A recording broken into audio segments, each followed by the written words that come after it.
Welcome and good evening, everyone, to the TXR podcast, the place to be for gaming talk, news, rumors, and all kinds of fun stuff.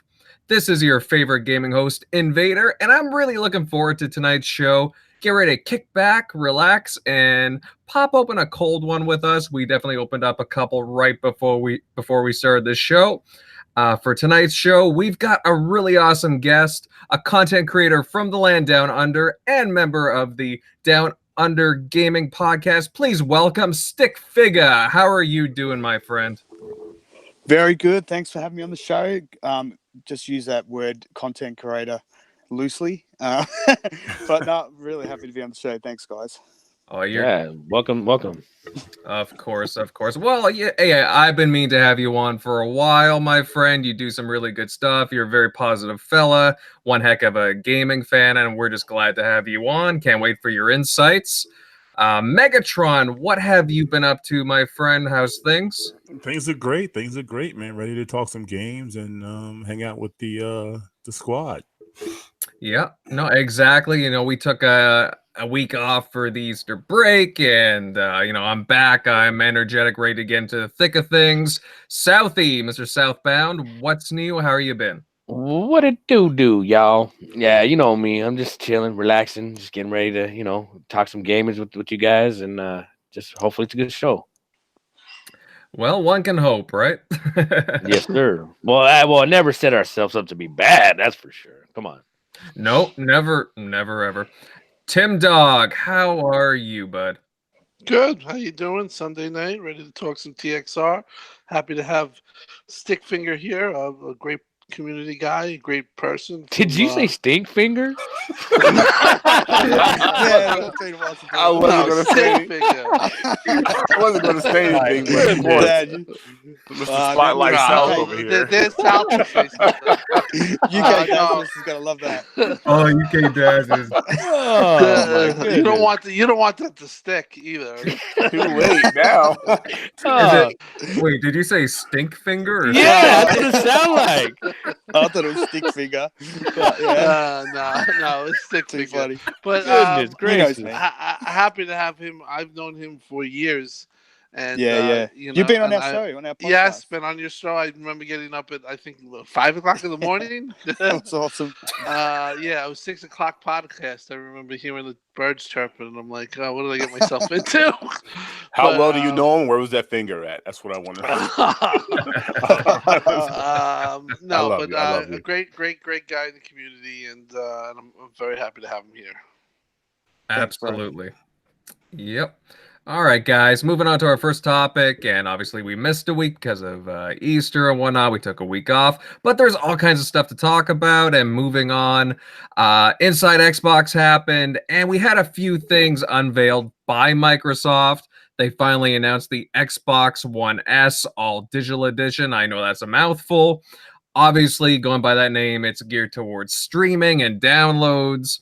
It cuts out the disk drive completely, and it's attempting to be more of a cheaper alternative at $250. Although, hey, at my Canadian funny money, it's like $300, unfortunately. Right, but don't forget, anytime there's a sale, it's always going to be $50 cheaper than the one with the drive. So I think a lot of people fail to realize that. Mm-hmm. Yeah, absolutely. Yeah, I'm just going by the base, anyways. But otherwise, it's an Xbox One S with a 1 terabyte hard drive without the optical drive, and it comes jam-packed full of games with Minecraft, Sea of Thieves, and Forza Horizon 3. So you got some pretty decent games there. Panel, what are your thoughts on this console now that it's finally been announced, and would you pick one up, this all digital Xbox? Stick, what are your thoughts on this, my friend? Being the guest, why don't you give us your impressions right off the bat?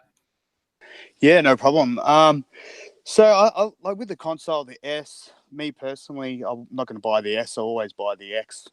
But from a price point of view, it's a good move by Xbox. Even if it's $50 cheaper, it's still $50. And if I had, say, a console already and I didn't need another one with a disk drive, and there was no X, I probably would pick it up, for that extra console in a different room or whatever. So, yeah, I think it's good. It's got a lot of negativity more than positivity from the the gaming community, but on the storage and the price point and everything. But I just think it's a good move, and looking forward to see what they do next gen with the diskless.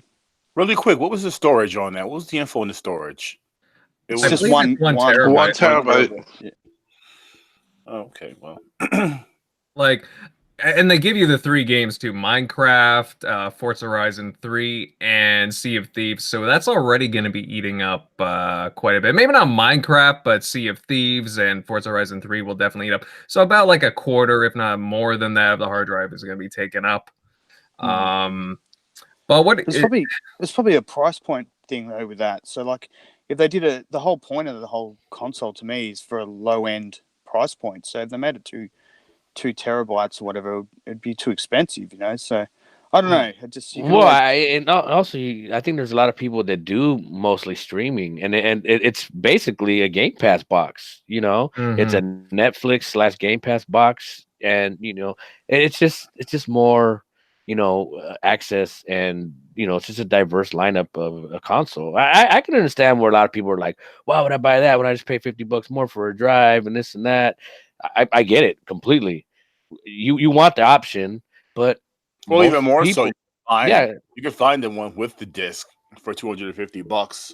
I think if they would have added Game Pass to it, it would have really been a lot. That better value. Yeah, it'd have been a better value. Mhm. It would have gone down a lot easier. And then you're getting Forza Horizon 3, which isn't a bad game. I just don't know why they didn't have like the. Why did they do 4? Mm-hmm.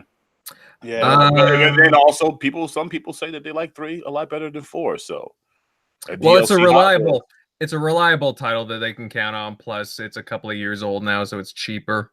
Like, they don't have to like really heavily discount it in the bundle. Sea of Thieves has been out, plus it was kind of a more discounted title right off the bat. And Minecraft is generally a cheaper title too. And they're both. You look at Minecraft, you look at Sea of Thieves, and you look at Forza Horizon 3, and they all have a heavy integration on multiplayer and co-op aspects as well. So I can see why they'd want to introduce that and have them in this bundle for sure with an all-digital console. But then if you include Game Pass, I mean, all those games are there.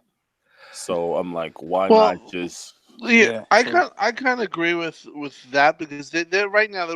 Their idea is that they're running a promotion for 33 cents a month for 3 months. They're going to give you Game Pass. I would have just included the 3 months for free instead of all that. I would have just added it and had people sign up originally.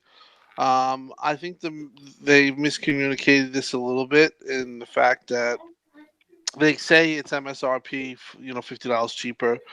But if you go like on Walmart.com and you see it and pre-order it, you can pre-order it only for $249, and then right next to it, guess what's right next to it? The disc with the 4K player at $249. I know what they're planning on doing, and I it's kind of a good idea, but just again, they botched the messaging in my opinion. You should have either waited on this, or added 3 months Game Pass. And the bottom line is though, during the holiday, this is going to be the cheapest console you can buy. It's going to be probably around $149 with the deal, or it's going to be $179 with 6 months of Game Pass. I just felt like they missed an opportunity here. You also could have included Game Pass, like you said, and yeah, they are running that promotion, 33 cents a month. Which is, I believe, it's $1 for 3 months, basically. Yeah, pretty much. Yeah, exactly. Why not just give the game? Why not give them have them sign up, give them 3 months of that, and with the games, and I think that's a start. But I don't know. It's a missed opportunity, and I feel like the negative pushback and all the stuff that went with it wasn't worth what they're trying to. If you're gonna do something, experiment with it. At least get the simplest stuff correct. And again, they didn't. The pre-order thing, that's where they definitely made a mistake there. They should have had it at $199, even though it's recommended retail is $249 or whatever it is. As a pre-order bonus or something, had it cheaper. If you pre-order it this month, You get it cheaper and include Game Pass, like you said. Yeah, I mean, who wouldn't look at a $199 box and just think, "Holy, I'm getting that." You know, Well, by the way, they're communicating it. I'd rather go for the one with the hard drive in it, or sorry, not the hard drive, but the optical drive. At least I get to play my Blu-rays and whatnot, my movies. They're not communicating it as well as what I'd hope. And in a way, too, I think there's a missed opportunity here as well. Just for you got to look at the box itself too, and it looks like an Xbox One S. I mean, I know that's in the name, but it looks very, it's very eerily it's the same. similar. It's Yeah, the it just same. looks the same. And really, I think they missed an opportunity here for a complete redesign of it, to make it more compact and really advertise, a portability. Yeah, but then you also get into R&D and how much that costs to redesign, a box and messing with, the chipset and everything else. So I mean, you're just opening up a whole another bowl of wax as well. Possibly. I'm not. And I mean, the risk is definitely not worth the reward. Well, I don't know. Maybe, maybe not. I mean, I don't know the economics of it personally, but I mean, just to separate it from the regular Xbox One S, because again, it's like you could literally, like, people were making mock-ups, even way before it was announced, they were just like going to Photoshop and just, putting whiteout on the optical drive. And that's basically what it was. So that's the funny part about it. So in a way, I do think there is a missed opportunity here personally. But like I said, though, I mean, yeah, everybody would have liked a different looking console and everything, but you have to test that for so long, because then you'll have another red ring of death issue. When you move stuff around and you try to compact stuff, that just only causes more heat. So you got to worry about stuff like that. Well, with the red ring of death thing. No, I'm just making a point. You know what I mean? Well, if they did a redesign or they wanted to shrink the box, the chipset, it would be a big deal. They're not looking to do that with this. They were just looking for kind of a quick fix, and they just went about it wrong. They could have done this so many different ways. They could have, included it with Game Pass, but it's something that we all tend to knee jerk and get upset. But I do think down the line, though, this is going to be the console that you see for $189 on Costco in the middle of August. You're not going to see the one with the disc. So necessarily, it's not a big deal. It's probably a good idea. It's just that they could have went about it differently, and kind of hyped it and got people on board. But just the whole thing was just weird. And again, it's something that makes you scratch your head with Microsoft. It's like you're going into a new gen now. This gen, you basically got destroyed from point A to point Z.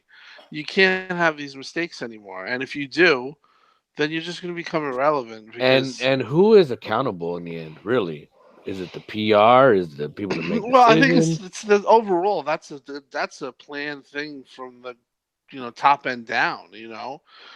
That's because you're taking out the disc. So obviously this is this is the whole company wide. I don't think that you can blame Mike. I don't think you can blame the.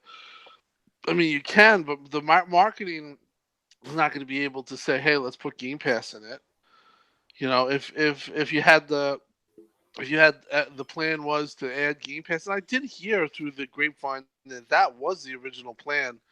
Why and how this didn't, materialize, I don't know. Remember, you also heard rumors of the digital trade-in program with GameStop. That was also part of this, and I heard that went to. I heard GameStop backed out of it. Oh.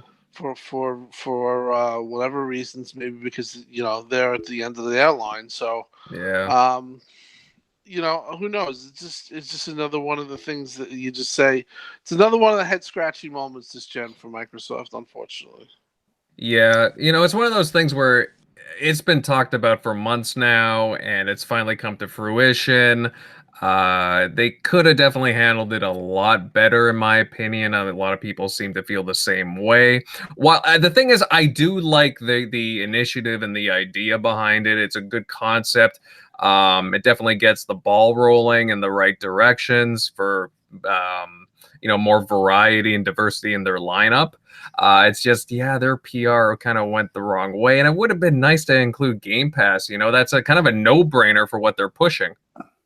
Do you think Yeah. next gen they'll launch with a discless console, like straight off the bat?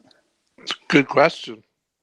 Well, right now nobody really knows. You know. Well, the rumor is that they will have two consoles around or at launch. One will be a cheaper streaming console, and the other will be, the more powerful Anaconda. But we'll see. Obviously, this came to fruition. The supposed what was it called? The Maverick, which turned out to be the all digital edition. So we'll see as time passes. I mean, really, guys, E3's only a month and a week or two away. I mean, Yeah, that's it's pretty about close. 6 So, weeks or so. so we'll Just find 3 out more details very soon about what they're playing. They're definitely going to talk about hardware at E3. So, hey, just hold on a little bit and we'll find out more. But during that same Inside Xbox show, they also announced the Xbox Game Pass Ultimate, which basically, as we're discussing, it's a bundling of Xbox Live Gold and Game Pass, and it comes in at about, $15 per month and it'll be available later this year officially. I think it's doing some insider tests right now. Now, is this something you guys would be interested in, or will you just I don't know, how do I put it? It's what is it? $180 for. It basically just combines the two Yeah, memberships. It's more of a just convenience thing. right. I mean, I have both. I have Gold and Game Pass. So basically, I'm already at quote unquote Ultimate.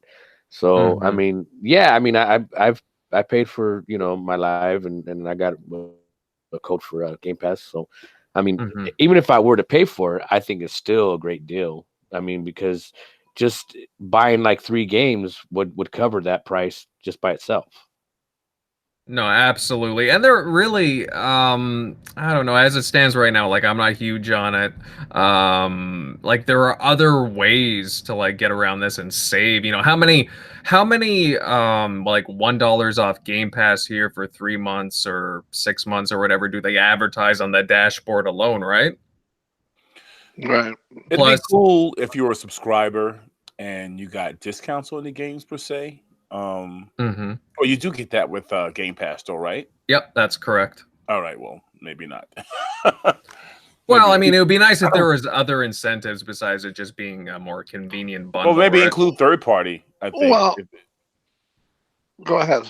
No, just yeah. I'm just trying to think. I'm just really off the cuff, just really trying to think of different ways how it would be good. But it's only $180, and like South said when I was getting ready to say too, it's it's 3 games, and it's forgotten about. I don't worry because I'm paid up for 2 years for Game Pass and for Xbox Live, so it's just I've had the service for so long I don't even think about it. But yeah, I don't know. It doesn't make sense that it's the same price as the both MSRP for both of the Xbox Live and Game Pass. If you do it on renew, you're basically Ultimate. So what I question is, what are they really doing here? And I think that what this might be pointing to is with the Xbox Ultimate, I do think xCloud is going to have a play. Now you say, well, what's the incentive to do this? I think that's going to be the incentive. I do think that they're going to eventually add xCloud functionality with this Xbox Ultimate deal, and that's going to be the way to get xCloud. Otherwise, so you think there's going to be a separate charge for xCloud? I don't think so, but it's a possibility. I wouldn't think so. I mean, that better be included with Xbox Live Gold, because if not, there will be some riots. But everyone else is charging for streaming, so why does Microsoft they have to be the one that's included? Well, but it's just streaming games, not they're streaming games that you own. Yeah, no, but like PSN now is charging a monthly fee. It'll be the same thing as that. Like, so they have a right to charge, especially with Stadia too. But I don't think that they are. I do think that they're going to include it somehow, or they're gonna have you tied in somehow. And this is the way I feel that they're going to tie you in. I feel that they're going to say, hey, you could do this, because it doesn't make any sense if I'm on auto renew, and for both of them, I'm already an ultimate subscriber. So to me, I think that, like I said, they're going to add the functionality into the ultimate, and if you don't have the ultimate, you're going to either have to migrate your existing accounts into an ultimate account and use it that way if you want the xCloud functionality, or you're going to have to pay a separate fee, or there's going to be some type of. And if they're gonna do that, they better communicate it fully and as I agree. efficiently as Mhm. best as they can, because you know how it goes. They're gonna get murdered. Well, Yeah. yeah. Well, see, that's the thing is that they're kind of up against a rock and a hard place with this, because they've talked about, hey, we want to make the gamer the central part of our of our ecosystem. It's all about you guys, and in the end, it really kind of for them is about making money. Let's be honest, right? Well, it's They a do. corporation, right? It's a corporation. They're looking to make money. So, uh, if xCloud is free, this is not a big deal. But if it isn't free and somehow they're going to charge, like you said, they have to communicate that. They have to make it viable in some way, because you have, you're going to have other streaming platforms that are charging. But if you're not charging for it, you should definitely scream from the top of the hills that you're not charging from it, and you're doing this, and nobody else is. But if you are, you better have some type of inclusion with Xbox Live and Xbox, with one of the services, because nobody's going to want to pay 3 pay models as opposed to 2. We're paying No. 2 right They're now. probably just doing the wait and see Mhm. game because Stadia hasn't announced their price point yet, right? Correct. That's Correct. what they're doing, probably. I mean, it's just maybe they just have to play it this way. I mean, it's they got to play the game, man. Which makes sense. They're going to be competing with all these other different people that are coming on board now. Yeah, because they'll be easily undercut if they price too high, and if they're too low, then Well, they they won't could be be. free. It could be free. I think Mhm. most people are expecting it to be free in some aspect. Like South is like, I thought that would be free, and that's Right. not just him. You're gonna have millions of people that say the same thing. Well, you know how it is. I mean, just look at when PlayStation Network, when when people had to pay for that, they had it for free for how many years? And all of a sudden Yeah. they had to pay for it. People weren't happy about it. I mean, let's be honest. Or People ju- don't, I mean, I'm a cheap person. If I don't have to pay for something and then all of a sudden I do, I'm a little pissed off, And so if I know this is coming, please explain it to me with every detail possible, so I know it when I'm informed before I jump into this. Yeah, absolutely, absolutely. We'll see what happens, guys, with xCloud and all that. I'd imagine we'd hear more about it at E3. But moving on, we've had a bunch of new game releases across the board the past week or two. Mortal Kombat 11 is out, Days Gone for PlayStation 4, World War Z, and Cuphead for Nintendo Switch, just to name a few games. Are any of you guys planning on picking up these games? Are you interested in them? Because they are a bit of, they have some big names attached to them. Stick, are you going to be picking up Cuphead for Switch and make another Dean Takahashi comparison video anytime soon? I should, shouldn't I? That'd be You good. should. Well, I don't have a Switch, so definitely won't be doing that, unfortunately. So, but yeah, Mortal Kombat 11. I still got Mortal Kombat 10, and I haven't put a lot of time into that game. So I feel it would feel weird to buy 11 when I haven't really done much with 10. Right. But it's 11 though. You gotta buy I know, and it looks so much better, man. Like 10, 11. it looks a lot. I think they got rid of that X-ray thing, which I always thought was, how it X-rayed their face when you did your The special fatalities. Yeah, they got rid of that. I'm pretty sure, which is good because I just thought that was the devs' way of getting out of doing facial animations. But I just I don't know, it took it away from me a little bit. But yeah, the dev definitely they put a lot of time and respect into that game. Mortal Kombat. I Well, definitely want it. you I could definitely definitely want it. tell that they love that game and they Yeah. live, breathe, and eat, Mortal Kombat. Yeah.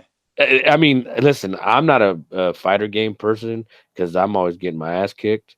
So I throw my controller down in disgust. So I don't even attempt it myself. But yeah, no, but I appreciate it though because the artwork and Yeah. the Story. work and everything, yeah, the story and everything that goes into it is beautiful. And I think that whoever making these games, they really care. They're not trying to put out inferior product. And Mhm. so, and it showed because there's so many people that are playing it right now and are loving it. You go on Yeah, Twitter exactly. and there's a bunch of people that are just like, oh my God, Mortal Oh, Kombat, yeah. man. They're just going nuts over it. And Well, a from what I PvP played, point of view, it's good. Like there's plenty of longevity with that game. So from what I played with sorry. it so far, I've only played a few matches, only because my schedule is so busy. Hopefully xCloud will save me with that whole situation. But what I have Hint, hint, played, hint. I've played. But what I played, I enjoyed a lot. I went straight into multiplayer, and of course, I got my arse handed to me. Compliments of El Boogie 208 and a few other randoms, but I enjoyed it. Heard nothing but great things, and probably after this podcast, I'll probably be playing again. So There isn't nothing more humbling than a woman whooping that ass in a no, fighting you know game. what? I don't know. Let me tell you, some of the best gamers are female. So Well, I think it's I'm not a whatever the hell you call it. What a chauvinist is that what you call it? yeah. I'm not very much of a chauvinist guy, but it does hurt my Bullshit. ego. Yeah, it does hurt my ego if a girl Listen, whoops me. what were we playing? What was that Halo game we were playing? Fire Team. Oh, And hey, who whooped our ass? Well, I mean, hey! It was neck and neck. It was neck and neck until the flood came. Don't give me that. all right, I was okay. That's True. funny. That's I guess. funny. Gotta But mess have any of you guys seen Days Gone? It just came out. It's getting some All I kind of see is all the negativity going online, and and the sticking up for it, and it's the reviews, and now it's media bias, and it's like, Yeah, I know. oh, now I'm Mhm. under media bias, huh? Oh, okay. Yeah. Listen. If you like the game, and even if it has bugs, and as long as it looks pretty and you can enjoy it, buy the damn thing. What's the big deal? Why everybody just wants to jump on a train to shit on something, and for what? If you like it, buy it, play it. If you don't, then move on. Point Mhm. blank. Period. People are Yeah, also well going out said. of their way to defend it as well, man. Like it's a bit cringy where these people are just like, I don't know, they seem to be like, oh, well, it's not that bad, and rah, rah. Like, in the same token, it's just as cringy, I reckon. When you have to say it's not that bad, then it's pretty bad. But regardless, listen, that game's still going to sell a bunch of copies just because it's a PlayStation exclusive. And the ponies, they love to tout their exclusive lineup and how messianic it is. But hey, God bless them. You know what I mean? So if you like it, play it, and just get on with it. Yeah, some pretty big gamers I know are enjoying that game. So, and giving that's honest good. opinions. Some love it, some hate it, some are in the middle, which is pretty much where the Metacritic kind of falls. It's definitely not something where everyone's like, it's the greatest game ever, like God of War, or it's definitely not. And I don't think I think it was kind of a victim of that because they had such success that people were Right. expecting them to be on that level, where it's very hard to be on that level. As Xbox, has known and their fans know that it's not easy to get those games. Even in the 85 area, it's pretty tough. You gotta have a good game. But I had the Metacritic predicted as a 78. I knew there was going to be problems, but there were more problems than I thought. Well, you knew there was problems when it was about a week before the release, and it was pretty quiet. You know what I mean? There was a Mhm. little bit of egg on face going around, Right. and you're like, wait, what? I'm like, isn't this supposed to come out like Friday? Like, how come I'm not hearing about it? And so that was a As big opposed to telltale for their me. as opposed to their Yeah, other well, that's the exclusives. thing. Like you Yeah. said, when you're talking about God of War, and when you raise the bar so high, it's so hard to to live up to that.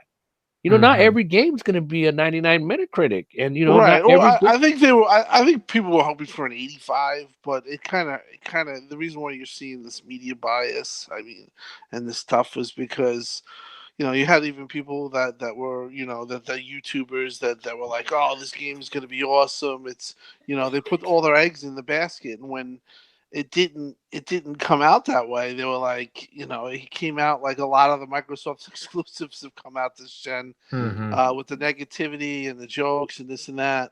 That a lot of people don't, they can't handle. They can make fun of it, but when it comes to them, being in the shoes on the other foot, now it's media bias, which is what some Xbox fans were doing earlier this gen, or was a political agenda. There's a political agenda against this game, which to me, I don't know. I think that what hurt it was, I think it's where it is supposed to be. To be honest, maybe a Mhm. little bit underrated. Could maybe be 75 area, because the game does look good, but it definitely has like some of the problems, like these Yeah, well, bugs are Sword like of the all Order over the that looked place. beautiful, but you see what happened to that But game. then I would Right. ask guys, is 75 or 78, whatever, is that really a bad score, or is And that just that's pretty okay? good in I my wouldn't book. call it. That's I wouldn't pretty call it a good. bad game. I mean, a bad score.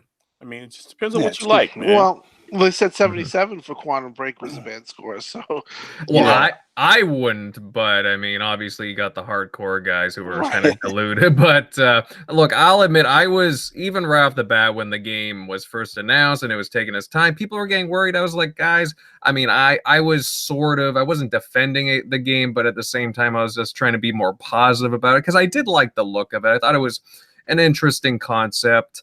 Um, and then I was hearing from guys over the past couple of months who have been to PAX, like Sincere and a few others. They're saying, "Oh, this game, it's fun, it's kind of cool, it looks good, but it's so glitchy. We are having some issues playing it." So, I was worried going into it. And then now you're seeing, it's released now, as you guys were saying, it was kind of like the kind of quiet for a week, and then now we're seeing all these videos popping up of like a Yeah, you guy see the riding guy like riding air. a ghost Yes, I motorcycle, saw that. like just all That's pretty kinds of funny, wacky stuff. actually. It is really funny. Oh man, and it's just interesting when you see something like that. And it is a beautiful game, but at the same time, it's like, oh, those are the kinds of things that games get really hampered by, that games live and die by. Like you look at for example, Anthem, right? It released a couple of months ago. It was really hampered by bugs. Mass Effect Andromeda, like that's just a living meme on the internet, for different graphical issues. And I really hope that they address these because, the game seems, well, it seems all right. It's not anything special, but it kind of ticks off all the marks. But I don't know. I just hopefully they're able to fix a lot of those issues, like the ghost motorcycle. Yeah. Exclusives always get criticized more too. Like 77 for any other game would be good, or 72, but when it's an exclusive, it always seems to be judged more harshly, I reckon. Yeah, the microscope is way too big on Mhm. exclusive. Yeah. Well, look at Crackdown 3, right? Came out a couple of months ago amongst a jam-packed month. And really, I mean, I thought it was an all right game. I thought it was fine. It didn't really blow my mind away. But as far as I'm concerned, like it didn't have any glitches or game-breaking bugs from what I could tell. It just didn't really, set the world on fire. And then you got this game here. I mean, people were trashing Crackdown 3 for how it was, but it played pretty fine. And then this, it's like, well, there's seems to be some issues and patches, and things are spreading like wildfire on Twitter, right? So that could easily ruin a game's reputation. But we'll see. I mean, have the sales came in for that game yet, guys, or has it been doing okay? I have no clue. Preliminary, I from what I'm hearing, in the background, I'm hearing it's doing pretty well. Mm-hmm. I don't have any numbers, obviously, but No. but I assume it's gonna do fine, and there will be sequels to it. Maybe it might. You never know. Oh, We'll see. We'll see how it sells, I guess. Right? I mean, you know, Sony likes to nurture. Well, I guess not every. Well, it's number one, and it beat out Mortal Kombat 11 for number one spot in the UK. Yeah, well, that's true. Well, we'll see. If anything, I mean, it's a bright spot. You know, we'll see how it goes in the next couple of weeks. Hopefully, it doesn't drop off. But either way, we'll see. But moving on, it seems like one of the games that we just spoke about or highlighted or that I talked about is doing surprisingly well. And publisher Focus Home Interactive and developer Saber Interactive proudly announced that zombie shooter World War Z has surpassed 1 million sales in just 1 week on the market. Like, guys, that's pretty big. And the game is a co-op focus game, very similar to Left 4 Dead, and it seems to be getting a lot of traction and just positive feedback, at least from what I've seen on Twitter and around reviews. Worry Ward was posting a video about it. He seemed to really like it. Panel, are you guys surprised by this game doing so well around games like Days Gone or Mortal Kombat? Because honestly, this is surprising me. What do you guys think? I'm honestly rooting for it because I like to hear the quote unquote little guy, you know, emerge and win. So, you know, from what I've heard, I haven't played it yet, but I plan to. I plan to buy it here, you know, pretty soon. But from what I'm hearing, it's actually pretty fun, and that's my get down. I love co-op games. You know, I may not, I'm not big on like crafting things and stuff like that, but I like co-op, you know, zombie games and survival. So to me, that's just right up my alley. So I can't wait to play it. And at the same time, the people that have played it, they're enjoying it. And I haven't heard really any negatives to it. I haven't heard about any bugs or anything like that. So that's a plus for me, especially for a title that's only like it's a discounted title. It's only $40. Oh, I'll admit I didn't even realize. Wow. Price point's key for that. I reckon that sales. But you know, the other thing with that game is too, it's one of those games like Southie just said, you can just kick back and just have a bit of fun, switch off, and all the stuff going on screen is just awesome. Like, you know, how they pull that off with no problems really. Like, you know, it's more about the gameplay and thing being really pretty, and that's just, to me, that's what I want in games. I don't care about how pretty a game looks. I'm more interested in having more things to do, the gameplay, the fun with your friends. Yeah. For me, how many people? I mean, real quick, is the co-op? How many people is that with co-op? It's 4-player. Oh, that's nice. We should play that tonight. Basically, it's oh yeah, when I'm poor and I can't buy it. Well, no, what draws me to it, guys, it's like it's very similar to Left 4 Dead. Like, it picks up the formula. You know what? That's what everybody says. It's a successor to Left 4 Dead. Yeah, it does it well. It does it with a lot of zombies, and it doesn't. You know, the frame's pretty good. There's no glitches. That's why it's successful. It took a successful, a successful game, and Left 4 Dead kind of mimicked it, and it didn't screw up along the way. You figure those type of games, you'd have like a ton of drops and stuff like that, but it actually runs really well. Oh yeah, it looks fantastic on the X from what I heard.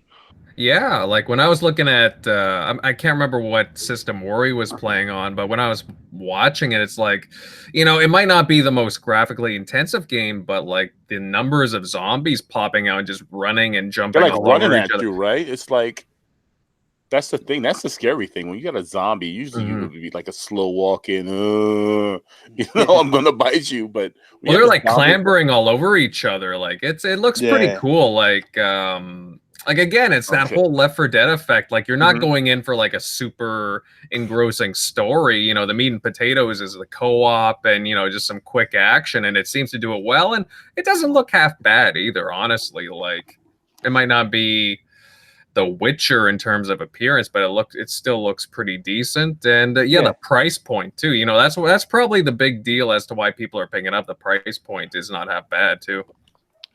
Yeah, you can't blame, you know, people want to save money, you know, to maximize their time and everything else. You know, people are cheap like me, so you know, I like I said, I see that price point, I'm like, okay, then I don't feel so guilty buying it. Oh, don't be such a downer there. No, hey, whoa. Bite your tongue. I'm biting. I can see that being a co-op game too. It might even go to Game Pass at some stage to revitalize it.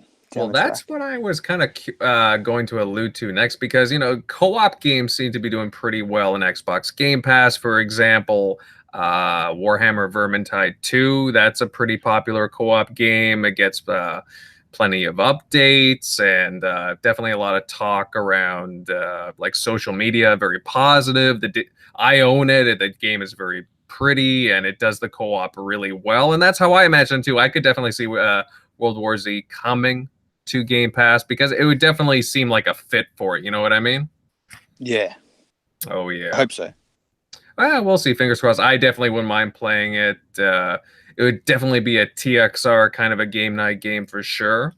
But moving on, guys, to more, well, very interesting news that came up on the same day that we had the Inside Xbox. Wired released an exclusive interview with PlayStation architect Mark Cerny, revealing details about the PlayStation 5.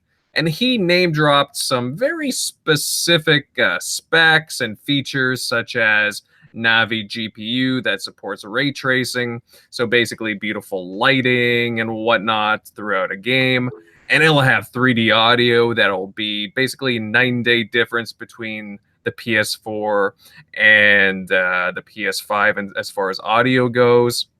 The PS5 will also have a solid-state drive that will greatly accelerate load times, and the console will supposedly support 8K, yes, I said that right, 8K resolution, and will be backwards compatible with all PS4 games. Now, panel, what are your thoughts on this news? Is there anything revealed here that interests you or that you're excited about when talking about next-gen consoles?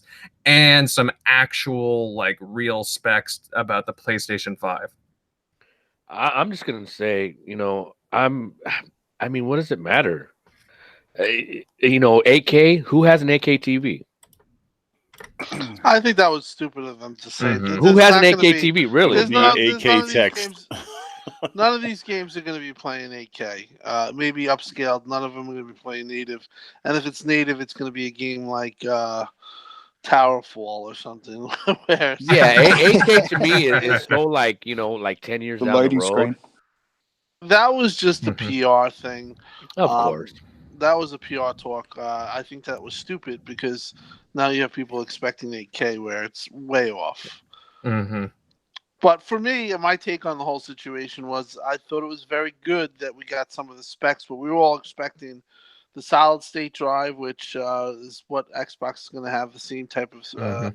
could be the same type, could be a little bit different, but that's really good for a console. We've all been waiting for that. You're talking about getting into your system 3 seconds right into your dash, ready to play games. Games are going to load so much faster. Load times that you were sitting around, they're going to be non-existent. Really good addition with that. Also, very happy to hear that ray tracing is going to be involved. I remember telling people to expect the Xbox to have ray tracing and being laughed at. And now the PC Master Race guys are like, meh. Well, they said it wouldn't. The consoles would never have it. But I mean, I had asked Phil a public question on Twitter about 2 years ago about tracing, and he said we would hear more about it in the future. I knew when he said that Of course, that's like it's Right. coming. It's coming. Right. So it is coming for Sony, which is good. It's also coming for Microsoft. I'm sure they're gonna say. So you got two things that are right there that are next generation quality to me. You have a faster hard drive, and you have next generation ray tracing lighting that could really, if done right, could really push fidelity. Further, and that's what we want. As far as power, I think Sony's going to be powerful, but I do think that Anaconda it will be more powerful, and I do think that the Lockhart will be the cheapest option. But I think Sony really kind of, I don't know why. A lot of people don't know why, but I think that they kind of got a little. Would they get little gun shy or a something? little shaky feet in the thing because you realize that they have no E3. Maybe they were thinking, maybe we got to get some kind of word out because Microsoft's going to have a whole week and they're going to be touting next gen, and we're not going to be even talked about. That's not a good look. So I think this is a direct reaction to what Microsoft has coming with Xbox E3, and it worked. The fact that everyone was talking about it, but when Microsoft's but then there that for just the opens week, up the debate. Like, well, Microsoft, they're not even said nothing yet, so don't think that they're just gonna leave them in the dust. And of course, then you hear, all the podcasts. Well, the Xbox 2 is gonna be even more powerful than the PS5, and it's like, why don't we just wait to find out for sure? Well, I think that that's something where there's legitimacy to that, because I think that there's some things floating around for Microsoft, and there's certain insiders that and certain things that have said that would point to Xbox in that direction. I think their whole Well, there are dev kits out there, right? Right, yeah, but their whole focus, I think, or their plan was to be the most powerful again. They do not, from what I heard, they do not want to give up that crown. So, I would say it's likely that the Xbox comes to be the most powerful, but it's going to come at a cost, like everything else. Nothing's going to be. It's going to be more expensive. Yeah, but they'll also probably lose money on every console again.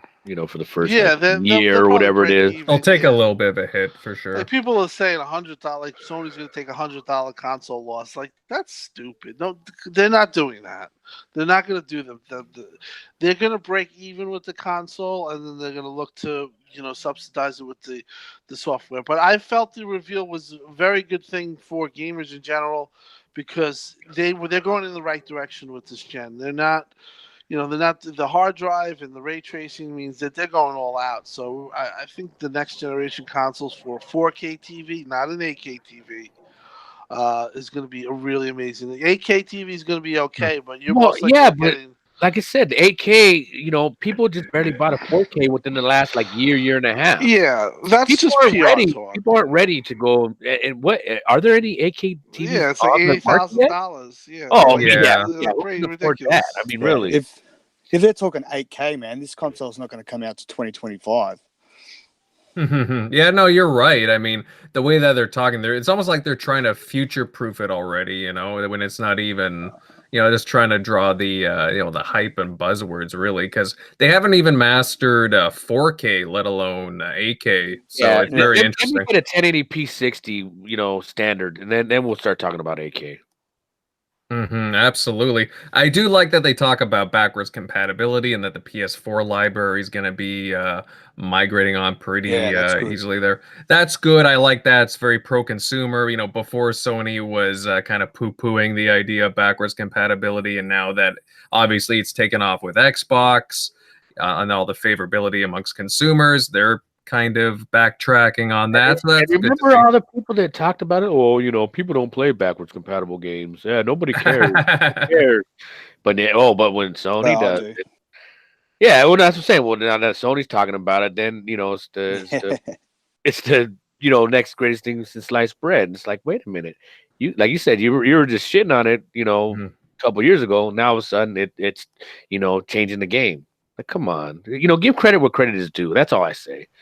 Absolutely. Well, it's a good move for them because you can bring your digital library with you, so they got 90 right. million, if you bought something, you want to play it. Whether you get a PlayStation 5, PlayStation 10. I want to be able to play something in the future. If I bought it, it's how many people out there have game libraries from their OG Xbox or their Super Nintendo, and they have just a stack full of games, and it's like, oh, that's cool to look at, but what are you gonna do? You really gonna pull that Super Nintendo out of the garage and blow the dust off? You know what I mean? No, you're not gonna do that. Stop it. So you're just showing off nothing, a waste of space. Well, yeah, that's why I wish Nintendo would actually update their online by a lot. Have an actual virtual console with a bunch of their. Get me started on that. How many times do you buy the old retro games from them? I mean, really? Just release Punch Out for the Nintendo Switch. You need a Mike Tyson's punch. Well, you it's can just Punch Out. actually. They can't say Mike anymore. I don't think. Yeah, no. You can actually play some of the originals right now, but you have to be have that Nintendo Online membership too in order to access that. I was just going to say, oh, sorry, man. Oh, go ahead. I was just to say one thing I noticed he said in that interview was that multiplayer lobbies with the SSD would be load quicker. So how would that work when you got PS4 people on PS4 and people on PS5? So some people are going to load quicker than others. Like, how does that work? I think when you're in the that was game, weird. I think that's just like loading screens and stuff like that. I don't He think was it talking has about to do with the game. multiplayer. He definitely mentioned multiplayer lobbies loading quicker. Well, I'm assuming that it's just going to be just the issue with PC versus console. It's the same idea. Well, sometimes when you're going from game to game, sometimes the transition is long in some certain games. That's just probably what he's so talking you'll load about. in first. Yeah, okay. But some people might lag behind if you have like a PS4. Maybe that's what he's saying. Yeah, I don't think it means an advantage by any means. Right. No, Yeah, no, if it was. Oh, there would be rioting. He was talking about like loading the actual game, like when it starts. Everyone gets in the lobby, like on Battlefield 5. The Battle Royale game, it takes like a minute or two to load everyone in. He was talking about that, how that loads. It's going to load in quicker with SSD. Oh, yeah. Well, there's some interesting things. Oh, yeah, go ahead. Oh, that's it. Oh, no, I want to like go on to because there was also a certain point where they were talking about games too, like Death Stranding, sort of like Cerny was kind of mum about like certain games being cross-gen, what games would kind of make a transition, because there are games that do seem like they're being held back. So I have a feeling Death Stranding will be a cross-gen game along with Last of Us 2. That's one of their flagships. It has to be like, it has to have all the bells and whistles. That was announced in 2016 too. Yeah, head to a jab, Timmy. Oh yeah, no, it's also The Last of Us too. I mean, I do think that not to draw a subject, that you have to realize when they did that had a lot of benefit for them, and Microsoft's going to be in a position where they might have the same opportunity, and for me, I would just take the opportunity and do it. I think that they need to, in my opinion, to make it to seize the opportunity. Absolutely. Well, guys, it'll be interesting. Like, we still got a long way to go for like more official announcements, but the timing of it is all very interesting to say the least, especially with Sony not being at E3. So it would be very likely that they'll have an announcement of some sort with more PlayStation 5. Sony will be there with a press release. Well, they'll have something. They'll definitely have something ready in good time. I wouldn't be surprised if it was like a month or two after E3, but we'll see, guys. They'll definitely have something on board because, they have to let everybody know that they're kicking around still, right? Oh, I'm sure people aren't forgetting where they're at. Exactly. Now, speaking of Sony, there's been, well, you could say a bit of controversy over the past few months about them censoring games released on the PlayStation 4. Now, there's been a bunch of Japanese games that have been toned down for the console. In Devil May Cry 5, for example, there's an instance where Trish's rear end has been covered up by light for whatever reason, or the very famous jiggle physics in Dead or Alive, the new Dead or Alive being toned down. Now, in a recent article, a spokeswoman did confirm an existence of a strict content policy, stating that it's there to protect the children, and also that the policy has been heavily influenced by the Me Too movement. Now, guys, what are your thoughts on this policy? Is Sony being like way too aggressive with its censorship? Is this going overboard?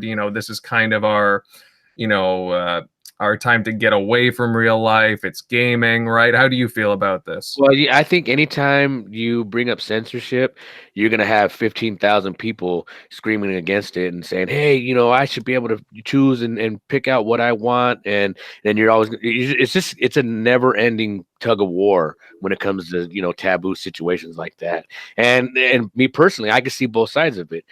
If I had kids and they were playing certain games, I wouldn't want them seeing certain stuff, and and a lot of times it's really not tasteful either. So it's to the point where, do you want to be gratuitous just to be gratuitous, or is it you want to be realistic? You know what I mean? So I think you have to take account of both. Well, it's interesting because they in the article they also reached out to Microsoft, but they didn't want to comment.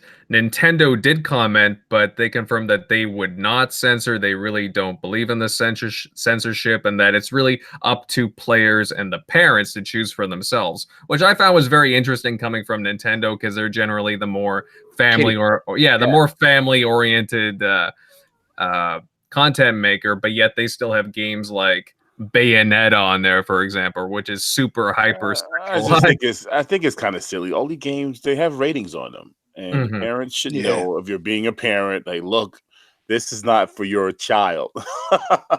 It's, you know, 18 or older, 21 and older, teen or whatever. It's ridiculous. Well, you know, it's also the GTA rule. Everybody knows that GTA is killing and cursing and everything, murdering, everything else. So it's like, if you're under like 17, most kids aren't playing it. Yeah, I mean they are, but you know what I mean. Most parents know. Well, you gotta look at the content too, from even like PlayStation titles that they have on their console. Like, for example, there's some pretty explicit scenes in, well, I would assume Days Gone, considering you're beating like zombies or like whatever they're called, freakers and so on and so forth. You're seeing lots of death, violence. The Last of Us is definitely no exception to that as well. Detroit Become Human, that had a lot of very thought-provoking scenes in it as well, a lot of very explicit stuff. I just think that Sony's being kind of hypocritical here, especially when you have games like from indie developers that are like, well, kind of different, like, you know, like a daddy dating simulator kind of thing. Yeah, I mean there is some stuff that you're just like, oh no, that shouldn't be on a console, nowhere near. But at the same time, you know, parents should know, like it was said right now, there's a rating system on every game. So and you know what? A lot of the stores that you go to, or even, you know, when rated for teen, you know, when you look at a trailer for a game, it states it in the beginning, or you go into a GameStop and they'll tell you, you know, you got to have an ID if you want to buy this game, or you bring your parent. So I think there's a pretty good job of policing it before even, like, you know, Sony or Microsoft, you know, doing it themselves. So like I said, I think there's a pretty good place with parents. They know, they're informed on what their kids are playing. Because if not, there's going to be someone real quick to say, "Hey, well, what you doing?" And that's when you go ask grandma, who has no clue what the hell's going on, to go buy me GTA and Grandma, Mortal Kombat, GTA, kill everybody. They're okay, some chips, and here's the Red Bull. Thank you. And that's it. Dead with a heart on in a second because of the games. Well, Jimmy, what are you doing over there? Oh, I'm running over some drug dealers. Oh, okay. Wait, what? People, you know, a couple of hookers. Ladies of the night. Ladies of the night, indeed. But it is interesting, though, guys, because, like, even from the developer point of view, too, it's a pain in the butt, especially if you have to make variants to games of the original vision of a certain game. Like, you got to spend, I would assume, more time on it, too. It might be more costly for some devs, even, like, smaller devs, just to, like, tailor their game just to be on a certain platform or a certain, like, it could be okay in Japan, but again, if you bring it over to the West in, like, the US or Canada, for example, Australia, like, it might cost them a little more. Well, has there been any developers complaining about it? Yeah, I think there was one in that article. There was a guy saying that it's actually a real inconvenience to, at the last minute, change stuff like that, days before launch. Yeah. Oh yeah, I totally understand that. A couple days before launch, you're like, oh no, we're not going to release this if you don't change it. You're like, what? There's already copies in the wild. Day one patch. Yeah. Exactly. It's like when you're going to a movie too, it's like, and you see like an R rating or whatever rating, you know, it's rated, you know, pretty high up. It's for mature audiences, right?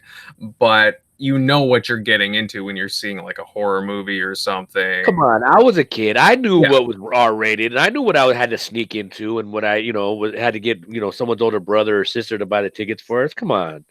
I think it's a little different though in this case, because some of these games are really abstract and, quite frankly, strange and weird, and that's where I think that they're coming in on this. There is some content that not me or you as a parent might know about it. Yeah, it's hidden in the game. It's hidden in the game, or it's in like it's like a part of the game where in the middle of the game where you come up to something and it's sexual orientated, and it's also it draws a line. Some of the content that you see, and that's why I think Sony's kind of being proactive is they're trying to get out ahead. They don't want to be associated with a game that is gonna push something that's a vile or Sexist wrong. yeah. Yeah, that's what I think it comes down to. They're just trying to wash their hands. But you're talking about that Me Too movement. That changed the world, to be honest. No, I'm talking about just like some of their games, like some especially some no. But what I'm saying is that Me Too has had a ripple effect across everything. Right. Well, yeah, I do think. Yeah, I know what you're saying. Yeah, everybody had to look in the mirror, and then kind of like, oh wait, what am I? Because normally I'm pretty lax about everything. Now, do I have to keep more strict and be more conservative? And that's where now? I think that's Sony's take on it. They just don't want to be caught with the old saying with their pants down. It might not be the correct statement, but they don't want to be caught out there where they're seemingly condoning this. So I think just as being as big as they've gotten, and a lot of social responsibility. Right, exactly. They have that responsibility and they're pushing that. And there also are some games that probably won't hit Xbox that will hit Sony that might be questionable because a lot of the Japanese support, if you see some of their games, I mean, Dead or Alive is obviously one of them when you look in the past, where you were like, playing volleyball with the chicks and thongs. Well, their culture is a little more open, shall I say? Yeah. Have you seen some of the game shows they have? I mean, they're just doing all types of kinky kink. Yeah. I'll stop it there because interesting. Don't you reckon there's like a bit of a double standard with this? Like when they've got games like GTA on their system, with clear, you can hire prostitutes and what are they going to do with GTA 6? Are they going to censor that or because remember the whole hot coffee fiasco? Oh yeah, they had to cut that out of the game, but it was still in there. Remember, and then, like people could, they were able to cut it out from they coded it from the PC, and people were able to play it still. That was crazy. And honestly, I didn't think it was that bad. And I was still in my teens, early 20s when that came out. Maybe I don't know. Maybe I've changed since then, but I didn't think it was that bad. No, but I think what Stickfiga said with the hypocriticalness. I do, yeah. You look at GT5, and there's some things there that just like are really over the top. Oh like yeah. You could hire a prostitute, and you could actually do stuff with her. Which is, Oh yeah, that's pretty. It's pretty extreme, but. And I think even they said the Rockstar said that with this game climate that we couldn't make a game like GT5 again. Yeah, okay. Which it's disappointing. It is kind of disappointing. I just think that this comes down to being a parent, regulating your kid, and being realistic about it. I mean, in today's day and age, kids are much more advanced than they were 20 years ago, and the reason why is because at the age of 6 years old, it's the internet, man. God, social media. Wow, it's Google. Scary, man. They can search anything. They can see things that we never saw at our ages. So it's more about if you wanna prohibit your kid to do that, then you have to safe line it and you have to guideline it and you have to be aware. You have to be aware of what your kid's doing. That's really where it comes down to. I would wish that they could have mature games for adults and have things with really mature content. But unfortunately, because the kid aspect is there, we really can't get there because you can have mature rated games, but you can't have the over the top. But remember, stuff. there is parental controls on Xbox Live, so really, most parents don't enforce that, but you could make it so that they couldn't play certain rated games. Correct? I don't know. Yes, you can. I'm pretty sure you can. I know you can limit, the time that they can stay online. Basically, when you set your you could set your console as a child, or when you set your console. But when you do that, it just kind of It's a nightmare, really isn't it? is. It's a bad. I mean, that's the first thing I tell people when they're like, "I'm getting my Xbox." I'm like, just do me a favor. Make sure you don't set it to your child's age, because if you set it to your Yeah, they child's can't age, stream or anything. yeah, Yeah, you they can't get do anything. online. So it's a two-way. So you also have to be technically, adapt to if you want to be a parent like that. And again, it comes down to the parent. Are you willing to take that route and to educate yourself on that? And if not, then just don't let the kid have it. I mean, but the censorship stuff and all that stuff, I don't think Sony's doing the wrong thing here. I just really feel that they're trying to safeguard the community. Yeah, I agree. I've got a daughter, and I just think that like sexual content really isn't something I look for in a video game. It's like I go, oh, to buy that game, it's got sex in it. Like if they start censoring violence and that would really annoy me, because I don't think violent games lead to violence. Violent people, but sexual content, I don't know. I just think whatever, if it's there, it's there. If it's not, it's not. It doesn't bother me. I think there's a contrast to it. I mean, if it's artful or if it's, like I said, gratuitous, then there's a difference. I think like if it's just for some reason, like you're saying from the Devil May Cry, if you're just showing a woman's behind, I don't think that's really that bad of a deal if they're they're showing it or kind of glancing by it. But really? no. But like if you see a tit, it's really not that bad. just a little areola. No, but seriously, I mean, as long as it's tasteful. I don't know if we could say. And then again, Sal, if Row. you see a tit and as long as it's tasteful, it's that must be a nibble because I'm drooling. No, I'm kidding. Okay. No, that's true. Well, I mean, guys, it is a pretty like you can go back and forth on the topic, to be honest with you, because it does bring up a very interesting discussion. I never like it when corporations get involved in censorship. You mean when they choose for you? Yeah, when they choose for you, that's the big thing, really. And it's very interesting, the contrast between the publishers on how they're dealing with this, between Sony, Microsoft's not really commenting at the moment, and then Nintendo, of all of them, who's just so open to it. They're like, whatever. The more family oriented of them all. And then Sony's like, oh, what about the children? But yeah. That's just me, though. But moving on, a great discussion, by the way, guys. And on to a rather spicy topic. Now, Epic Games is throwing some shade on Valve. Epic CEO Tim Sweeney effectively issued a challenge to Valve, stating that if Steam matched the Epic Store in terms of dropping the cut it takes from developers to 12%, Epic would stop pursuing big-name exclusive PC titles.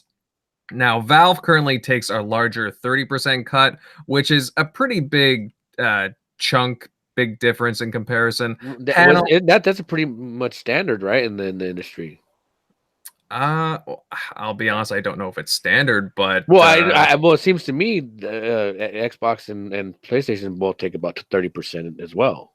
Oh. Well, either way, I mean, that's the allure of the Epic Store, though, is that they have that 12%. The developers do get a big cut. But panel, what do you guys think about this? Do you think Epic is sincere with their challenge to Valve, or are they just trying to let them duke it out? I'm so console when it comes to this stuff. I have no idea. I don't use Steam or the Epic Store, so. Well, it's big in the PC community, though. It's also a PC. It's a PR stunt too. So it is it's pretty interesting, like that they're trying to stir the pot here too with Steam, because Steam is the big grizzly bear in the room, right? They kind of, I don't want to say own PC gaming, but they've just always been so consistent on there. And then you got Epic.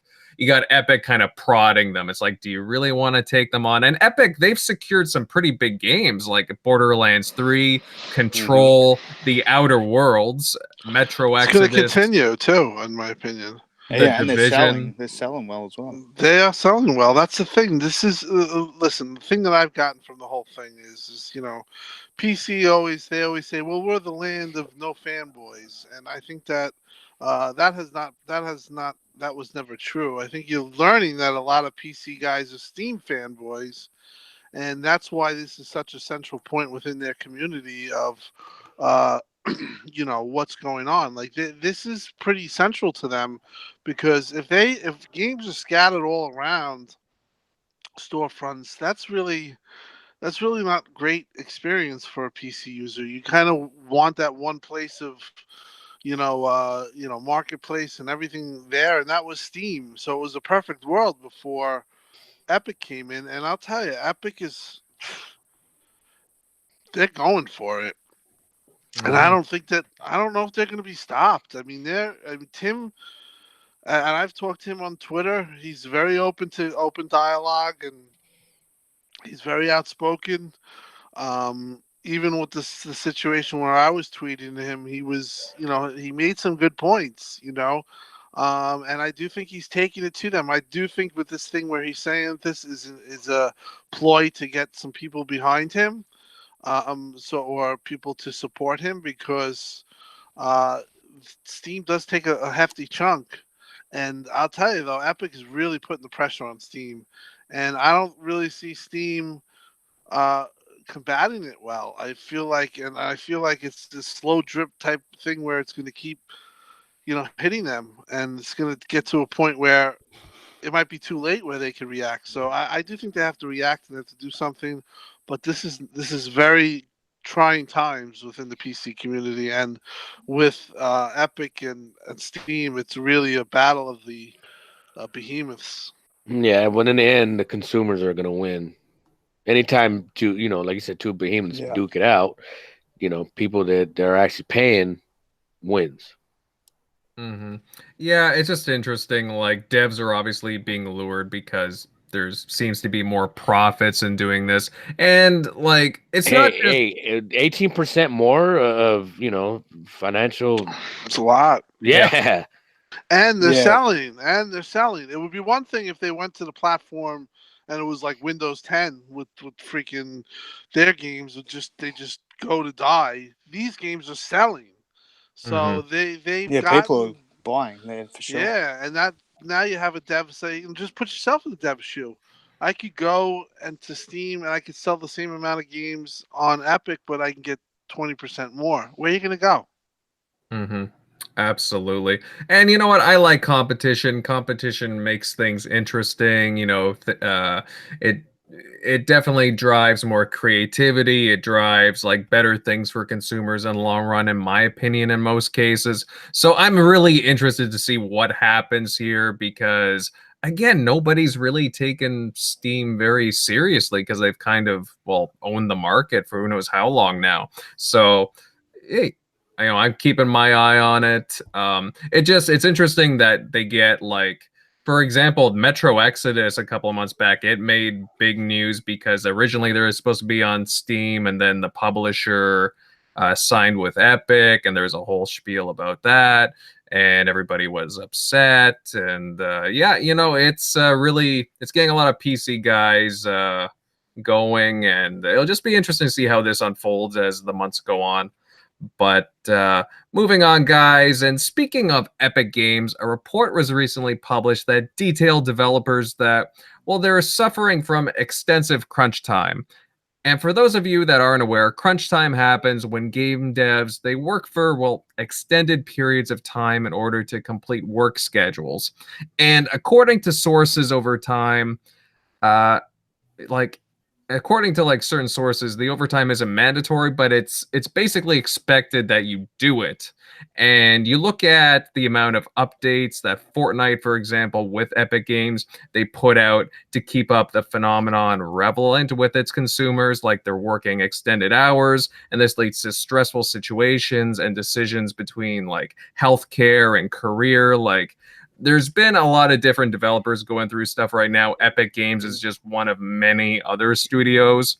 It's almost like an industry standard, unless you've witnessed crunch time and dealt with it, then you're not a real developer, or you're not in the industry, because you hear about this every year.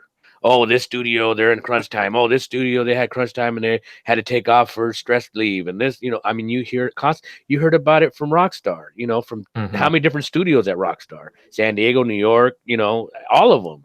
So, I mean, I think they kind of know what they're in for. Now, I'm not saying, that these developers should be slave drivers, but No, of course not. Most of these employees know what they're in for, and it's either they deal with that. Oh man, I don't know, man. The stress, the family, all that stuff takes a toll, man. You got the human element, man. Yeah, I have a lot of sympathy for. Oh no, the I'm not saying. Oh, well, yes, screw them because they should know what they're getting into. But I'm just saying this is not a new subject. It's been covered often, and for the last several years, we've known about it. So either they have to have like a union or something, they need to. Yeah, maybe. I'd rather hear a game be delayed because and give the and put off as opposed to hearing the employees. I mean, these guys, you got contractors. I mean, it's a lot of people that come together to make these games, and to hear behind the scenes what they go through. With their no, families. because the fact of the matter is they do treat them. They treat them expendable. Like, hey, if you ain't gonna do it, believe me, I'll get online and there's 15 people that'll jump at your position. Well, I mean, do you guys think that studios need to do a better job of treating? Of course, better. Of course, and they like Megatron said, they need to, if they have strict guidelines on when release dates and stuff like that, they need to have a soft release date because their employees, in the end of the day, are the ones that are driving the company. So there has to be better, personnel care measures in place. Well, especially with these. Oh, sorry, go ahead. No, you go ahead. You were first. I was going to say, like the games now, games as a service, like there's not like so much a launch date. It's like an ongoing, keeping the game fresh. You know what I mean? So it goes on for a long time. To me, like I don't know. That's where the change is now from maybe what it was a few years ago. Right. Well, that's like games like Sea of Thieves and games that Fortnite, right, yeah, Apex. But there are a lot of games as single player that really don't do that, or just don't strive. In my opinion, this goes back to just even labor and everything, right? Labor laws and stuff like that. If I don't think that these big companies are going to have any kind of remorse, so they're just about the bottom line, and the only way to combat that, in my opinion, unfortunately, is as members of the dev community is to actually align yourself with them, whether that's unionized. I know that's been talked about, or some type of way to combat these companies from doing this stuff. But you know as well as I do, they'll do it just like every other big company. They'll just ship it overseas. Where the labor is not as protected as they are here in North America. I agree, but it's also a type of thing where you have certain area like the centralized located in California or where you are, where a lot of the developers they come from there. So I don't know. Unfortunately, there's nobody overseeing these. I mean, you're not putting together a toy box. These people have minds. They're talented. They're artists. They're creative. It's unfortunate. It's unfortunate what happens to them because this is really happening. There's no. But like I said, they are expendable at the end of the day, in the eyes of these bigwigs and these CEOs and everything. 100%. I wonder, like they have too much power. It's unfortunate, but it is what it is. But who's getting crunched in these things? Like, obviously, there's not a never-ending supply of like talented artists and stuff. Like. You would be surprised. Maybe it's the guys just entering code and those sort of dudes, it seems to be across the board. That's what I heard. I heard they're all working 80-hour weeks. That's insane. That's not even human. That's like I don't know. Well, I mean, even though he's not my favorite guy, that guy Jason Schreier, I know he hates Microsoft. He's been a deep throat lately. You know what I mean? He's been exposing a lot of stuff. Shady shit in the gaming industry. He has done very good in that aspect where he points this stuff out, and I know he talks about unionizing and stuff like that to somewhat combat this. But what's the real answer? I can't tell you, but it's bad, and it shouldn't be that way.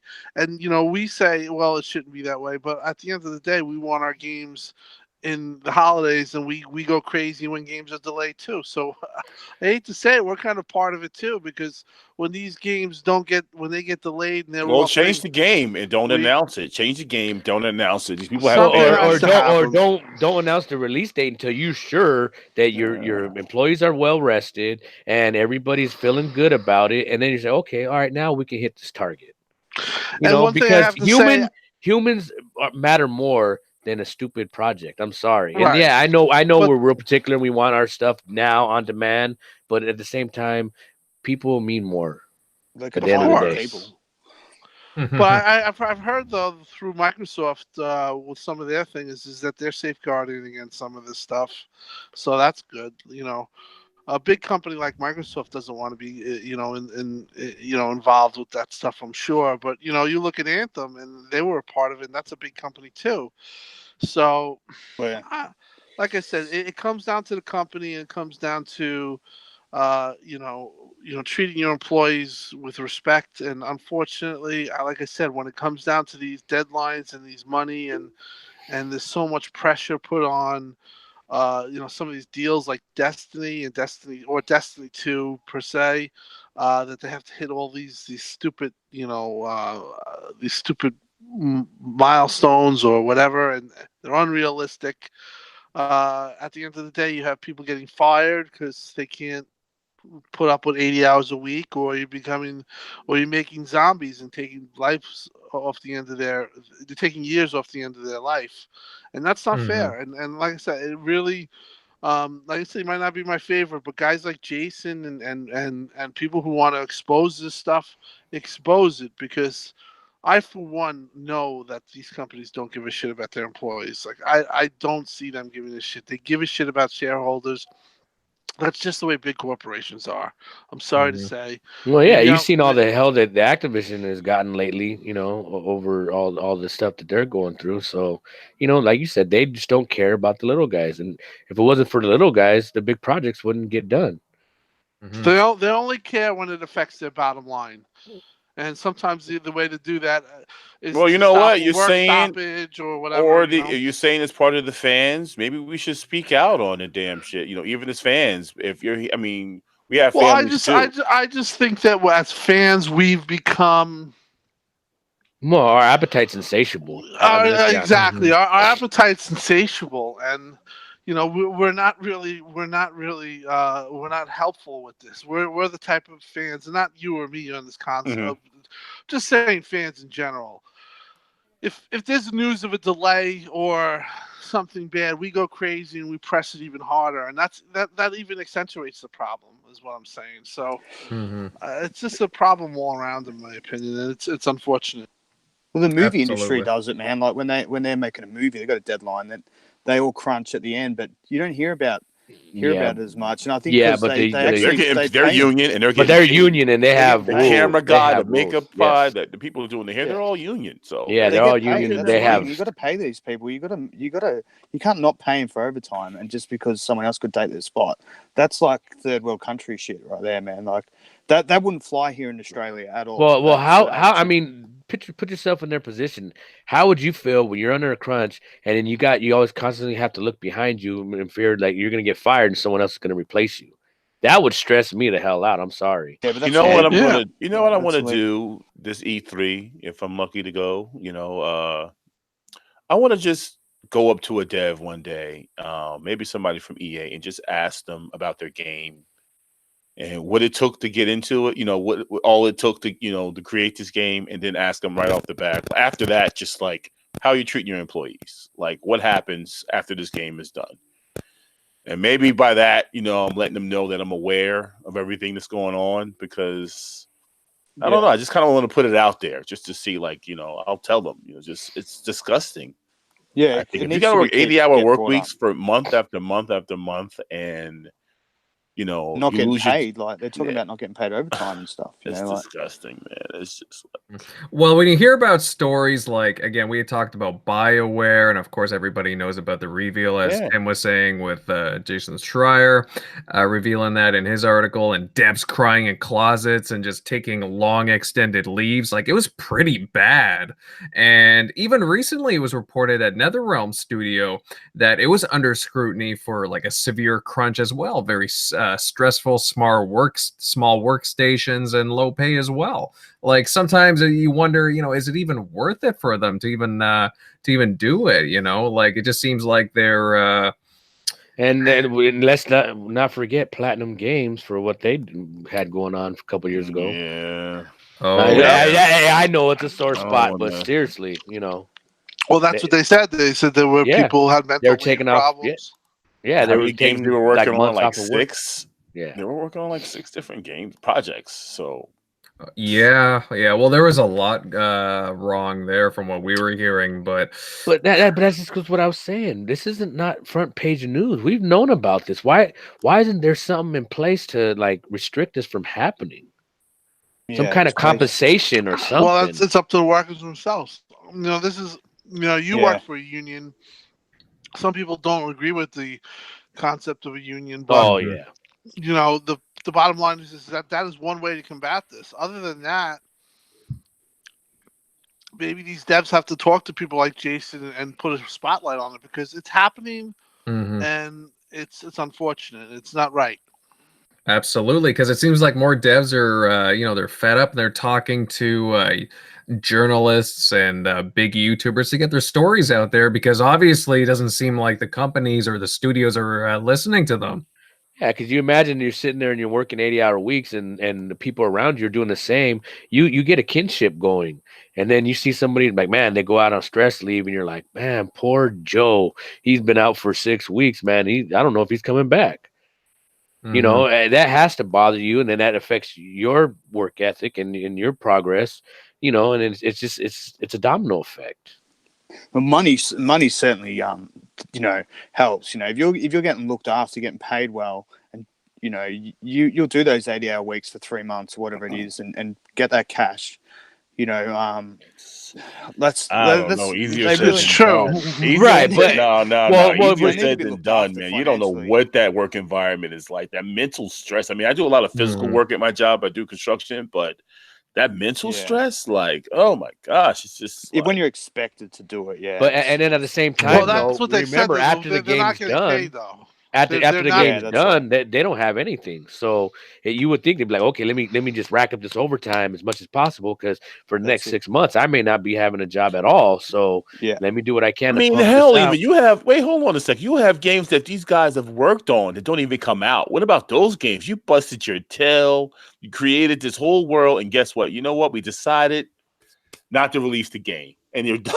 And they're done with you. You're really passionate about this project, and it's the game. The damn game's not even coming out anyway. And would you sacrifice all your time with your family, your kids? Your kids don't even recognize you when you come in the house after an 80-hour, month, a week after week for months and months. That's bullshit, man. I'm sorry. The whole thought Megatron on the soapbox. Get it out, brother. A lot of this stuff is what I do. The other daddy. You know what? Well, you know what it is. A lot of this stuff is what I do. I mean, like I said, I do construction, and I know about the time frame and closing down highways. But I know a lot of what that takes, and it's a different field. But at the same time, it's the same. It's just like it really pisses me off. This is just like there's got to be labor laws in place, and people there to enforce them. Because if not, and I say unionize. If not, then it's sickening. Live better, work union. The kids, man, your family, your kids, I mean, your loved ones, you're not guaranteed tomorrow, bro. It's just like it's stuff way more like you said, important. the laws are there. It's just you have to enforce them.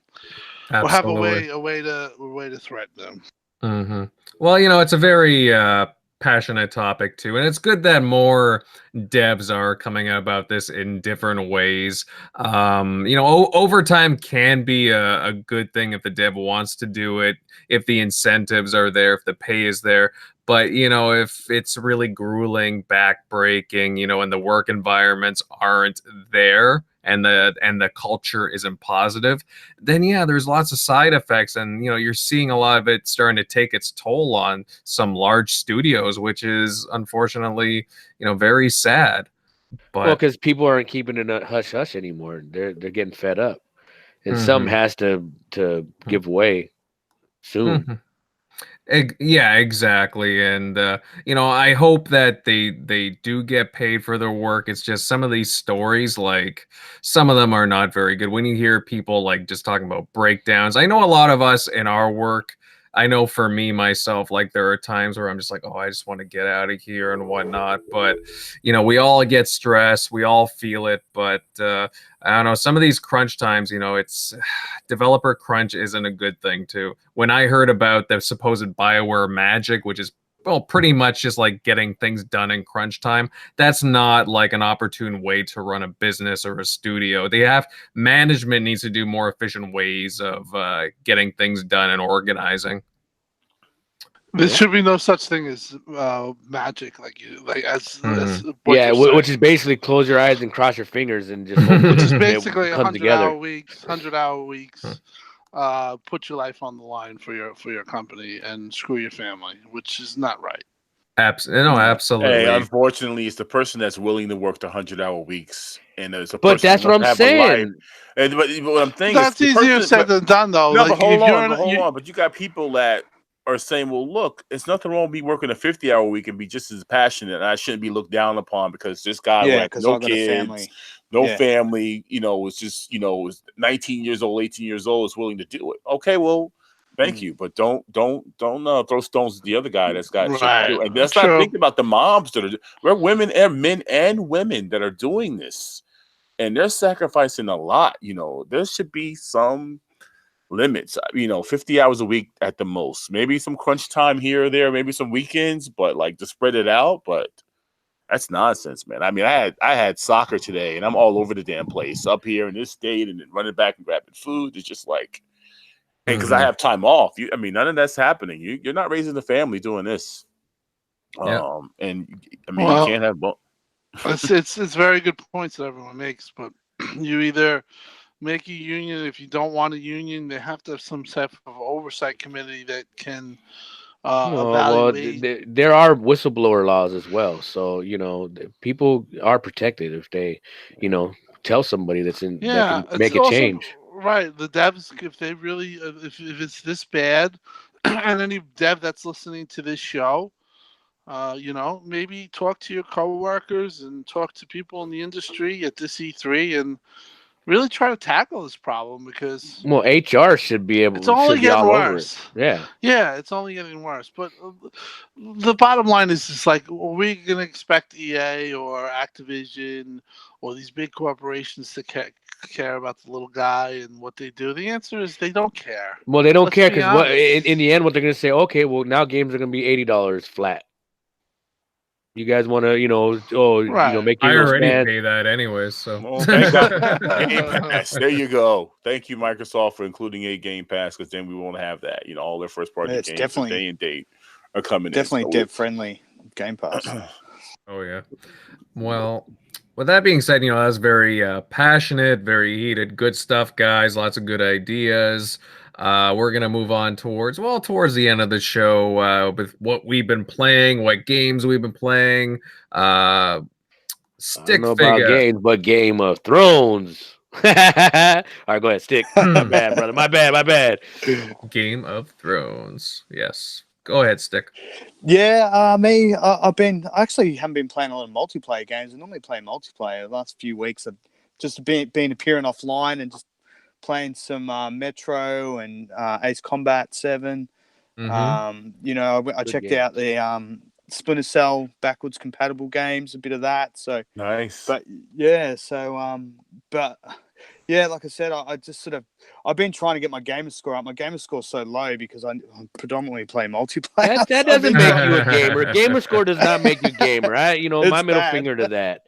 I'm like 36,000 after 14 years. Well, yeah, how many people play nothing but multiplayer? Let me make it worse. Games? That's it. Let me stop. No, that's fine, man. That's no big deal. Stick. But yeah, I don't know. Just playing a few of those games. Ace Combat's a really good game. So yeah. I heard.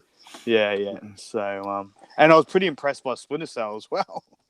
Which Splinter Cell was update. Convictions, right? Which one of the Blacklist, is it Blacklist? Yes. The latest one, yeah. The latest one. Okay. I think the one before as well.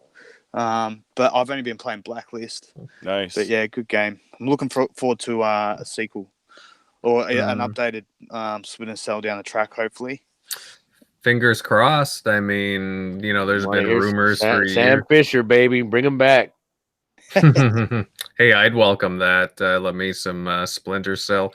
Megatron, have you been able to dabble in anything? I know you said you've been playing a little bit of Mortal Kombat 11. Anything else? Or? Well, yeah. So Mortal Kombat 11, I'm going to play later on today. Well, tonight anyway, before I have to go to bed for work, and then I'm gonna try to jump into that World War Z because I've heard a lot of good things about that. You guys are more than welcome to join me. Boo. And and you know what? FOMO. I've been playing pinball, man. Like I played a FX3 What? pinball. Really? Hey, you showing offline doing that, aren't you? Hey, no. I think Klaus was talking about it last week I think we had him on the show. Yeah, right? he was. Before last. Yep. I like. Listen, man, I can have just as much fun as playing the Division 2 and Pac-Man. So leave me the hell alone. I just love my games, man. So. But there's some new tables that opened up on there. It was Back to the Future, Jaws, and E.T. Damn it, and I'm an '80s kid, so yeah. So I did that earlier today, and But tonight I'm going to be playing World War Z. Awesome. I'll definitely get your opinion on that later on for sure. I'm looking forward to that. Yeah, you know what? I'm very tempted to pick that up myself. Southie, what have you been playing these days? Low key, I just been playing a little bit of Division 2. I haven't really played very, very much, but yeah, just a little bit of Division 2. That game, I could play just 5-10 minutes of it and shoot some people, and I'm cool, I'm good. So yeah, I don't know. I'm kind of slipping on my gaming lately, but I'm trying to still keep it fresh at the same time. But yeah, that's about it right now. All right, very good. Hey, you don't have time for every, Well, like I said, gamer score ain't everything, man. Just because you have a low gamer score doesn't mean that you're not a gamer. Because a lot of my friends only play multiplayer games, and they've been playing Xbox Live for 10+ years. So they may have a 10,000 gamer score, but I know that they're like legit gamers that have thousands of hours on gameplay. So to me, that's what matters most. What is your gamer score, Sal?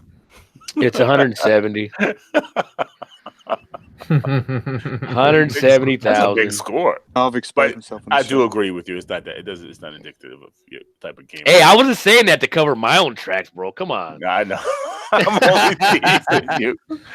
only teasing you. But my gamer score ain't that big, and some people I get messages have no life. I'm like, this is like 14 years, dude. What are you talking about? That's too funny. Yeah, I don't like. Some people are really into it. Like back in the day, there were certain games that I was like really into getting like all the achievements for, or most of them. Now, like I could really care less. I don't have the time to put into grindy achievements or anything like that. I just kind of go with the flow. I enjoy the game for the game. You know what I mean, right? That's right. But Tim Dog, what have you been playing these days? What have you been enjoying? Well, I got Mortal Kombat and I got World War Z. Haven't played World War Z yet. Was planning on this weekend, but it didn't happen. I was completely invested in Mortal Kombat 11. I finished it. I finished the story mode. Nice. Doing the towers. Yeah, I love Mortal Kombat. This iteration kind of goes back to the older style. I feel like with the gameplay. It's fantastic on the X. It looks unbelievable. It's gorgeous.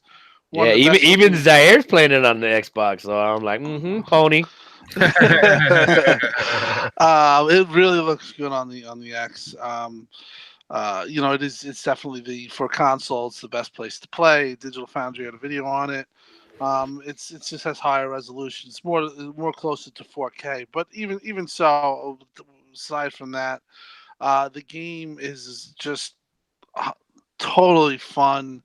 The story was really impressive. The graphics, cutscenes, fantastic. They did a great job. And those fatalities. Yeah, I haven't learned them. I've done brutalities, Hmm. but I've had a good time just with the single player. So now that I'm done with the single player, I'll do the towers. I'm already ready for the for the DLC. I've played pretty much every character, so I like to try to test them. I really feel Johnny Cage is awesome, really really strong. A lot of fighters with reach. I feel you're better suited to use those characters because the game is more of a inside game as opposed to previous Mortal Kombat you would stay at the other end of the screen and you would do aerials, Hmm. from that. This I feel like if you get in close, do combos, you really can rack up damage and um, it's like I said, it's for me it's a 9 out of 10. I recommend it. Uh, they did a great job. Again, NetherRealm delivered, and I just eat their games up. Like with the Injustice 2, I finished them the same. You know me. I take my time with games, but when a game gets me, and it really gets me in a game like this, I kind of will roll through it, and I kind of rolled through the single player, which I would say is about 6 to 7 hours, 6 to 7 hours. But there's still a lot of gameplay left. I haven't played online because usually I get destroyed. But yeah, impressive game. And now looking to play World War Z. Hopefully, maybe South gets it somehow, or something happens where he comes along it. Maybe who knows? And we all can play this weekend because this Sounds like a upcoming great week. idea. Actually, Yeah, that's well, not I'm bad. I'm down. Tim's We gotta always play. getting it in. We gotta play with our friend that we haven't played with in a while. All right, that's not a bad idea. I'll look into it then. Um, I've like stick figure here. I have been playing. I just got into Ace Combat 7, and I have been absolutely loving that game. I've been really enjoying it. There's not too many like really good like flight simulation vehicles, fighter games out there, and I've just been eating this sucker up. By the way, thank you, Stick. He suggested that I play on the hard difficulty, and you know what? You're absolutely right because it's been testing me. And even though some missions are like, oh, I do get frustrated at points. I don't mind because I'm really enjoying the game, and honestly, the hard difficulty is not that bad. It just it teaches you to just be more selective of your different weapons and planes and so on. Adjust your tactics. I highly suggest anybody who's into like fighter games definitely check out Ace Combat 7. It's a real treat. I'm about It looks so good. Yeah, guys, it's beautiful. I'm playing on Xbox One X and it is absolutely gorgeous. Like there's some really spectacular like cutscenes and just missions too. Like there's that one where like there's like lightning going down and it's beautiful. I think I'm on mission 13 right now. That's yeah. where I am, I think. Oh, well, there Half you go. 13 or 14, yeah. Either way, it's a lot of fun. Where's Like your wingman? Wish it was co-op, man. It would be an awesome co-op game. Yeah, like there's multiplayer though, but yeah, I wish there was co-op. That would be cool. Yeah, well, we can have it would be nice to have a Top Gun moment, right? You know what I mean? You can be my goose. Maverick. Talk to me, Goose. I'm Mav and you're Goose. But Okay, I'll accept that. perfect. But yeah, definitely check out Ace Combat 7, guys. It's really fun. And yeah, with that comes an end to the show, my friends. And a big thank you to everyone that participated in the chat, and of course everyone listening. And you guys, you are fantastic, and we all love the support that you've been giving us. You are fantastic. And now this stick figure's been on. Now we gotta make a bad seed. That's my boy. That's my boy right there. Hey, I'd be up because over there it's a total time change. So I'll be, I get home late at night from work, and it'll be like 4 a.m. here. And I think he's just barely getting up. You know what I mean? So he's middle of the day, and we're clowning with some ponies, and we're just going back and forth, and we're just tag teaming. And like man, that's my dog right there. Oh yeah, talk some Sea of Thieves, Halo, and COD, and you'll be right with Mega. Oh, I believe me, I played Call of Duty with him. Yeah, we played quite a few games. Well, yeah, I love my Aussie friends. You guys are fantastic, and you guys are just a lot of fun to get along with. You and just use joke my around Aussie with. there, man. It just makes me chuffed to play with him. Yeah, he's good. He's a good guy. But yeah, before you guys leave, please share this show out and just let everyone know and let the good get the good gaming word out there about TXR. And again, thank you everyone for checking out the show. You guys are great. And now onto the outros. Stick, it was great to finally have you on here again. I know we've been trying for a while to get you on, but hey, it's been a blast, and we'd certainly love to have you on again at some point. Where can these fine folks find you at? Basically, yeah. If you go to the live chat, you'll see my name in there. Just click on the symbol, and that's my YouTube channel, and it's got all my links in the description area or the about area there. So yeah, on Twitter, there's also Mega Bad Seed, Max Power in there as well. So definitely check out Max Power's. His YouTube channel is really, really good. So I really appreciate you guys having me on. It was a bit of a surprise. So thanks heaps, guys. Well, I'm glad you showed up, man. Appreciate it. Thanks, man. Absolutely. Megatron, where can people find you at, bud? As always, Xbox Live, Megatron 1's my gamer tag. Look me up. Hit me up. Twitter, Megatron _1975. And yeah, add me. Let's play some games, talk about E3, whatever you want to talk about. I'm down. All right, you heard it there, folks. Southie, where can people find you at? You can find me on the Twitters. Holler at your boy, Southbound 110. That's at Southbound 110. Hit me up. I like to talk with anybody. You know what I mean? You're cool with me. I'm cool with you. You know, let's chat. Holler at your boy. Yeah. See, that's right. He's a pretty cool guy. All right. And Tim Dog, where can people find you dropping Xbox leaks at? Nowhere. I'll be on Twitter and Xbox Live. Same username, Beastfire Tim Dog, spelled as it sounds. And happy to be here another week. And thanks for Stickfiga. Not Stinkfiga, but Stickfiga. Yeah, Stickfiga! Hashtag it, baby. Stickfiga. Like I used said, to cop that all the time on the OG Xbox, especially on COD and those sort of games. So it was amazing. I haven't heard it for that long. People are a lot nicer these days. Yes. But follow him up. Fans of the show, and he's awesome. Character, Thanks, awesome Xbox guy, and great to have pleasure to have on today, and just in the community overall. Cheers, man. Thanks, appreciate it. Absolutely. I have a link for his YouTube channel down in the description, so definitely check it out and check out his content. It's really good. And yeah. I'm Invader Gaming. You can find me at Invader_1986 on Twitter and Invader Gaming on YouTube. You can check out my channel, look for the little robot guy. And again, guys, that's the end of the show. Thank you very much for tuning in, and we'll see you next week with a whole bunch of new topics and probably another great guest from the gaming community. Take it easy, guys. Winter's here. I'm out. Later.